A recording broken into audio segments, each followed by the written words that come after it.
Okay, go ahead. My name is Jim Norton, and my phone number is area code 330-262-6439. I am, as of last Wednesday night, I am the past president of the Wayne County Historical Society, and currently will serve as the, no, I'll start over. As of last Wednesday night, I was the president and now the past president of the Historical Society. Will serve in that capacity on the board for 2 years. My stories are only hearsay.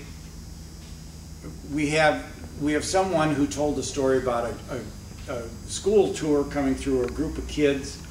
One little boy hung behind, and when he was hurried up by an adult supervisor or by the classroom teacher, the kid said, I want to see the fireman, or I wanted to see the fireman. And they said, there is no fireman. And he said, yes, there's a fireman standing right next to that truck. And of course, when they went back, there was no fireman next to the truck. They asked the little boy about, was he in a fireman's uniform? And the only thing he remembered was that it looked like a uniform and a hat that looked like a train conductor. So that's what he likened the hat to. He didn't say it was a helmet. Now I can't think of the other story. It's age related. Don't feel bad, I do it too. About a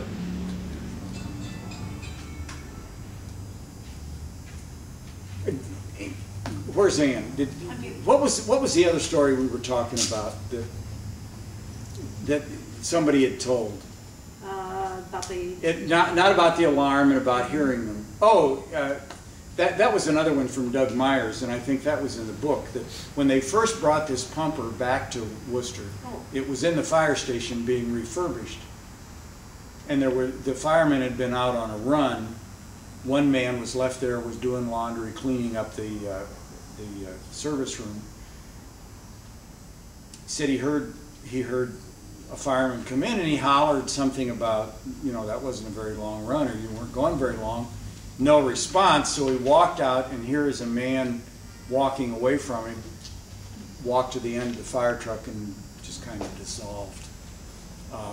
And then it was later, and I don't know if he meant that night or what, but there was still work being done at like 1 o'clock after they'd come in off of a run, and they heard conversation or particular noise, and he went to see who was working in the other room, and when he opened the door, it dissipated, and there was no activity. So that was when I guess the firefighters themselves felt that some kind of a spirit had come into the building with that pumper, because they had not experienced anything like that prior to that time.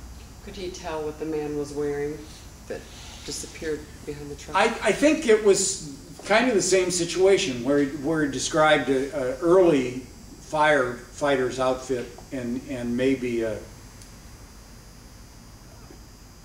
I don't know where I picked up the term kraut train conductor's hat, but for some reason that was kind of what the not like the engineers that fired the thing, but the little short bill on a cap. Like a old trolley car. Yeah, that type of a cap. Turn of the century, maybe, that type of thing. But do you believe there's a spirit attached to any of the vehicles here? I've never experienced anything, and I said I've worked in here and will come through now and then just as a checkup, and I try to be friendly. I tell them I'm here, I want to talk to them, and they'll never come forward and talk to me. I've gotten no response. Get one of those. Is that it? That's what I need to communicate. I've never really experienced anything in the other buildings, and I don't. My checkups would probably cease if I did. I would turn my key in then immediately.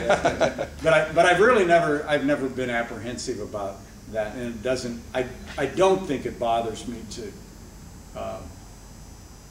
I'm a little startled when I go downstairs and see some of the dummies, and then I have to stop and think, yeah, they belong here, so the mannequins. Well, you know what, we have a little proposition for you we can talk to you about later.